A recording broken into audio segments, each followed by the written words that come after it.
Ang isa ka Tagalog, ang isa ka English. Oh my God, sir. You're good, Carlos.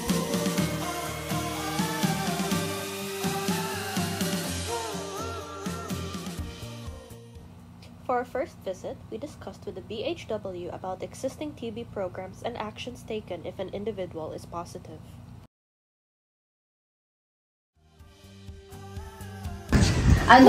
Kung ang may area sa TB, or may mga programa ba sa TB, or ang ginahimo kung may TB ang tao? Ina-requestan namon sila sang hiling ko kung gabatyag na sila ubo, daw ko mga 2 weeks na. Sila mapa-check up, gusto mapa-x-ray. Kung ano ang results ng x-ray, requestan naman sila sputum para mabasang specimen nila kung ano na tang ara, mabulong sila dayon. Ina-refer dayon naman sa CHO. Pero may mga programa na regarding sa, may mga daw talk na balahaw. Sa TV? Wala. Nagligad may ara, pero wala man to natigayon tungod din na katapos na sila sa ila di pila ka 2 weeks sila din. Uy, natigayon. Pati sa TV may mga tarp ko da gani yung naputang para makita nila kung paano magbulong sa TV na natawa.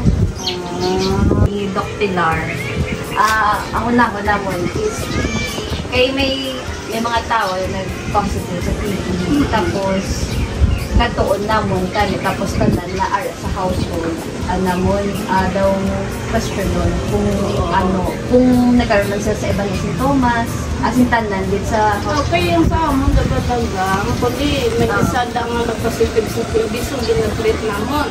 Tanan na nga pamilya nila ginapa-x-ray din naman. Para mabalaan naman basta nalaknan siya mabulong dahil tinsono. Di kaluyan negative man sila. Okay, ang iyang ako ninapain man tanong pag-graduate. Subong wala na kuya TB na pag-graduate na nag-leader na si mama. Graduate na in 6 months. Kahit ang iba na nag-positive sa nag-graduate na sila tanan. Ang isa lang daang napatay din sa kay ate ko, nagainom sang kulong ako ayato sa akon. Dali, kay inom sa saga, pagbugtaw nila, bulong na dayon mo. Dali, kay pagkagabi, inom sa yarin ko. Amo ko napatay sa kayo sa lupati, sang nina-sticker ko sa iya. Patay din sa ako. Kay, ang lumuod naman is, kaya si Doc Pilar, ang TB mas infectious or na mas damo, may mahawak ba na? Oo, sakto na. Kaya panglato na mo. Okay. Amo na, miss, kay next week, tadi, present kami din sa heads na amo na ang pwede git ang amo na agenda ninyo? Pwede git. Sige, okay.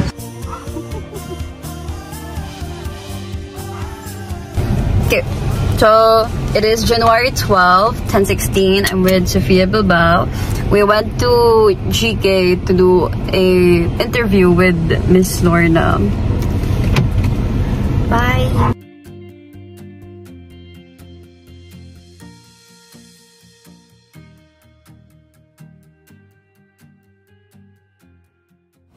We then had a meeting where we discussed plans and actions for this location. We had also received feedback from our advisor for our first draft of analysis of results for GK Sumang.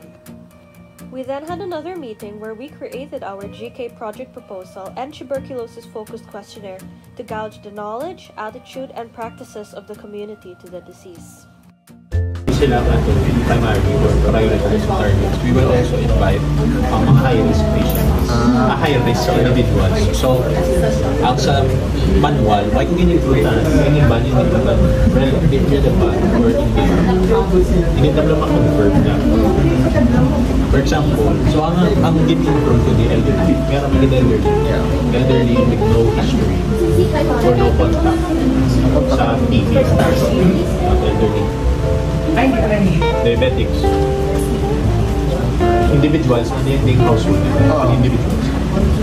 Smokers lang. Smokers. But we are not smokers. Kanya lang po.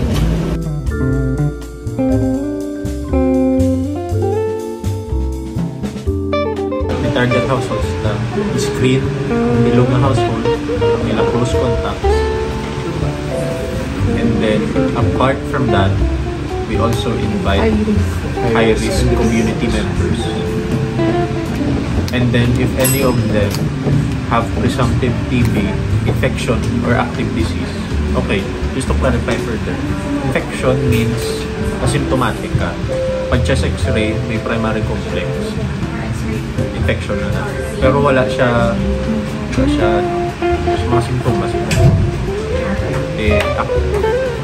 Kung may simptomas, confirm active na rin. Tapos next, establish knowledge something baseline.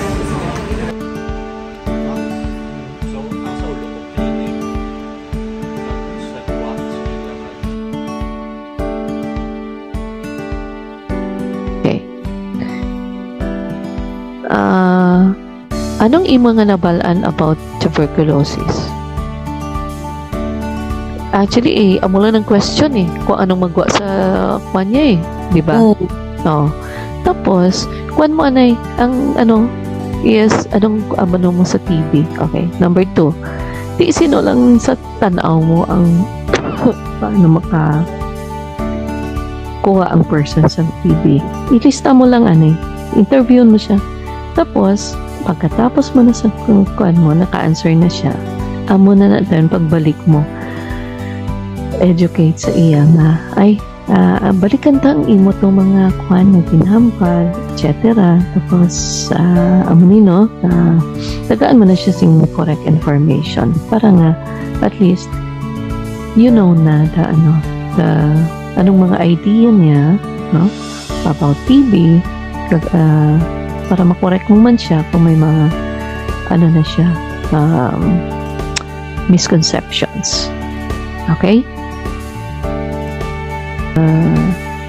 Tawag ni na pag-intindi sa about TB, misconceptions, etc.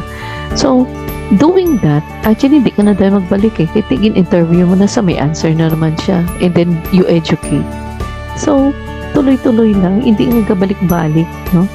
So, at one time, no, siguro that would be ang pag-interview siya, siguro it would take around 15, no, including 20 minutes, included na isang counseling or educating the person.